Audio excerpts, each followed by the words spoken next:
Hey everybody, another GMG review. Today we're taking a look at Kill Team Brutal and Cunning, Tactical Skirmish Combat in the 41st Millennium, a supplement for the 2024 Kill Team by Games Workshop. Now, what is in this box? Well, this box is a bit different and also kind of the same as previous boxes of its type from the last edition of Kill Team. It's the same in that it includes 2 kill teams, some terrain, and some new cards. Some actual team cards for your guys, as well as decals and the tokens for playing with each of these teams. It's new in that it includes some new types of scenarios and background for these 2 teams in particular. So I have put together and primed my walls and my orcs. I left the Ratlings in here so you can get a look at them. But what you basically get in this box is a new Tank Busters unit with some add-ons. They can all be armed with hammers, or they can all be armed with rockets. You get the knob, you get the little bomb squigs, and you get a new 10-pack of Ratlings, along with their additional accessories such as the trench pup and their bombs and ammo caches.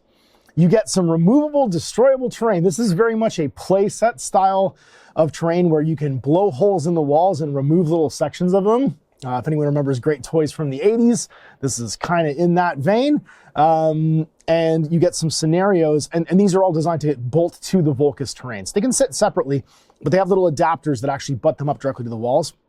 And they look like they're quick fortifications that have been thrown up in the ruins to create additional strong points for people to try and hold.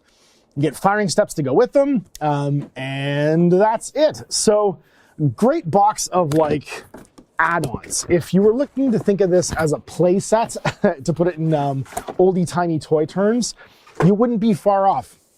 Because what you have is you have everything to play these 2 teams, but in addition to that, you have the wherewithal to do this either solo or cooperatively. So you can see these are my additional things left here on the frame with the orcs. I've got 1, 2, 3 missile launchers, 1, 2, 3, 4 hammers, and the armor plates and stuff to make them all either of the 2 squad types. So if you're using them in 40K, that's obviously what this is going to be for. And then a double frame of Ratlings, and these guys are so teeny tiny that they all just fit on 2 frames, along with all the additional stuff to make them a kill team. Their little bolt action rifles are so neat. They have the little flanged suppressors on them. You have obviously the pug, the trench pup, and the details on these are pretty spectacular. If you haven't seen them online though, obviously, there's been lots of spoilers for them. So I'm not going to focus too much on them until we get to the actual gameplay. And then we have the teams. Now what I'm going to do is I'm going to divide this into 3 for those of you watching. So if you're looking forward to a breakdown of the Ratlings or a breakdown of the orcs, you can skip ahead to those videos individually. This focuses on the box itself and what's different about this book right here, the Brutal and Cunning dossier. And my favorite thing about this is we get a new unit type for the orcs completely. We get Wreckas, and Wreckas are tank busters that like using melee.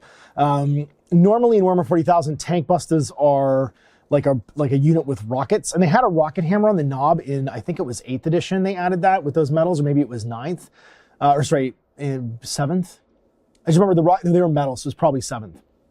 But this basically allows you to take a whole squad of those guys. And they're a different unit type. They're the ones that go in and break up the salvage afterwards. And the war bosses hate them because sometimes they'll just take his favorite Death Rolla or Battle Wagon and just take it apart for fun because they can't stop smashing things. There's also some cool callbacks in here design-wise where some of them are armed and armored to look a lot like the old Orc Tin Boys. This guy in particular in his big steam-powered armor, because they're basically designed to wreck things and break through the smoke and damage. They have these sort of almost cybernetic limbs, and it reminds me of the old Pain Boss Tin Boys from late Rogue Trader, early 2nd edition Warhammer 40,000. And then we have the Ratlings, and this is actually kind of a departure from the Ratlings of the last several editions of Warhammer 40,000, because Ratlings previous, they were very much just hobbits. They were kind of funny, they were cutesy, they had their furry tops of their feet. Ratlings are presented very differently here. They're presented as a discriminated against class of abhuman, and you kind of really get an insight into the abhuman regiments and how they operate. So for those you don't know, abhumans are of course any of the species of humanity that diverged sort of DNA-wise from the core human genome during Old Night and the Great Expansion. So the Ogrins are an example of this. Even the Leagues of Votann, often called squats, are an example of this. if you were trapped for 10,000 years on a certain type of planet, genealogically it would favor the natural selection of certain traits, and so either you got bigger, smaller, whatever. The Ratlings were typically found in places where being small was basically an advantage, and so they drifted that way DNA-wise, and they're kind of looked down upon by other humans. They also, because they've become this like underclass, become very steely. They've had to work as black marketeers. They often work as, you know, like almost hitmen inside the Imperial ranks. There's a whole section in here about how they operate and survive inside the Imperial military. The biggest part being that they tend to try and find someone to take care of them. Not by, like, you know, being cutesy and nice, but by stealing things that they might want, blackmail, or even threats. And so if the junior officers start to like try and discipline them, or they want to break up the regiment, or like transfer them or get rid of them, powers from on high are always saving their butts. And it also goes to the fact that they are very good troops in certain situations because they're excellent marksmen, and they can get into small places. Their like ability to snipe and hold positions, especially in dense urban terrain, is kind of unparalleled. And certain commanders will, you know, favor having Ratlings inside the regiment. So the book does a really good job of giving you all of this kind of new information, as well as, and this is always my favorite part in these books, just like fluff bits. We get some actually Stora bits about the individual sort of like units and their formations, and even inside the orc stuff, like how does each Wrecka get reflected inside the different clan cultures. So, for instance, Goth Wreckas tend to be different from Blood Axe Wreckas, tend to be different from Death Skull Wreckas, and that little bit of like detail I think is really, really cool. So yeah, so the Wrecka operatives, we've got, of course, the Boss Nod, the Bomb Squigs, the Demolishes, the Fighters, Rocketeers, and Crushes. So Fighters are the basic guys with hammers. Gunners are the basic guys with missile launchers. And your specialist types are the Demolisher, the Rocketeer, and the Crusher. The Rocketeer has like a big rocket on his back, which can either be a salvo or a pulsar rocket, for those of you who remember what pulsar rockets are. The Crush is the very much old Orc Tin Boy, where he has this kind of like bulky scrap metal armor. And then the Demolisher has the tank hammer with the rockets on it, the rocket hammer. The Knob himself can be armed either with dually pistols with rockets or with a pistol and a big hammer. The big hammer obviously gives him the same smash attacks as the fighter. And then we have all the specialists over here in the abhuman auxiliaries. And I have to say, these models are fantastic. The halflings from Blood Bowl were very often converted into the Ratlings in the last few years. These guys are even cooler. They don't have, like, they still have the big feet and the sort of big hairy sort of like hobbit feet, but apart from that, they just look like little humans. They look like Tiny Tanith, basically. They're the Tiny Tanith person only. And character-wise, like, if you love almost any military, like modern military movie, there's someone here who's going to float your boat. These guys are all wearing their sort of special forces like sort of light armor, like infiltration armor, which is to say, like, just fatigues, maybe some shoulders. They don't technically have a leader. So instead of having a leader, they have what's called the Fixer. He's more like a crime boss than he is an actual military unit leader. The Battle Mutt, obviously, is his sidekick. The Bomber's the guy who's good at stealing and rigging, like, homemade explosive. He's almost like an IED maker. The Hard Bit is the most grizzled guy, so he's like a guy he's survived the longest of the Ratlings. Big Shot's the guy with the long laws. Raiders, Sneaks, Snipers, Spotters, Stash Masters, and Vox Thieves are all the remaining sort of specialists. Now, one thing that I wasn't actually clear on until I got the rules was these guys can also take 3 Ogrins. And if they don't take Ogrins, they get to have the sort of flex on the other side is they get to have a lot of their ploys for free. So you either have Ogrins, in which case you can take either Bullgrins or Ogrins, so the melee guys or the shooty guys, or you can just choose to do a bunch of your plots, like, for free. We've got our rules section here, which I'll go through in separate videos, obviously, when I check out the cards. And then we have this section, the mission section. And this might be my favorite section in here, because basically, this is Assault on Precinct 13. You get an asymmetrical mission in here, which is called a compound siege. So you set up your compound, which uses the Volcus terrain plus these stockades. The stockades have rules. You can see here's the stockade when it's closed, so all the pieces are in. If they're open, the door's breached or the walls have been breached. And the whole stockade is just heavy terrain otherwise. The firing ports are exactly like windows in a, what is it? They're not called ruins, they're called strongholds. So if you're seeing through the windows in a stronghold, there's be within an inch of it to see side to side. And then once you get the breaches removed, those become accessible, insignificant, and exposed, and the rest of the stockade becomes heavy. So the bunkers themselves basically use the same rules, except there's nothing to remove, and they show what the inside and the outside is for the purposes of the heavy rule.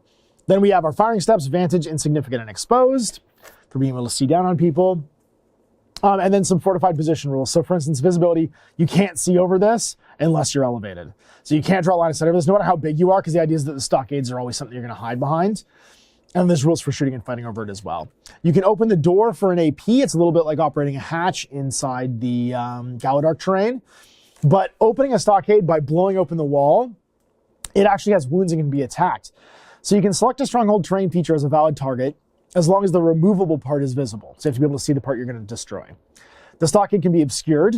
It treats breach point as its base, but cannot be in cover. Treat the hit stat of the active operative's weapons as 2+, and apply any of the changes for these stats as normal, like being injured, because you're shooting something that's not moving, right? So you can just shoot at it. And your opponent rolls an additional defense dice for the stockade. So usually 4 unless something has piercing. But defense dice can never be re-rolled for it because it's not on anybody's team. The stockade is a 4+ save, and whenever damage 3 or less would be inflicted, it's ignored. So you have to have at least damage 4 to even damage this thing. Note that this is for each instance of damage and not the total damage.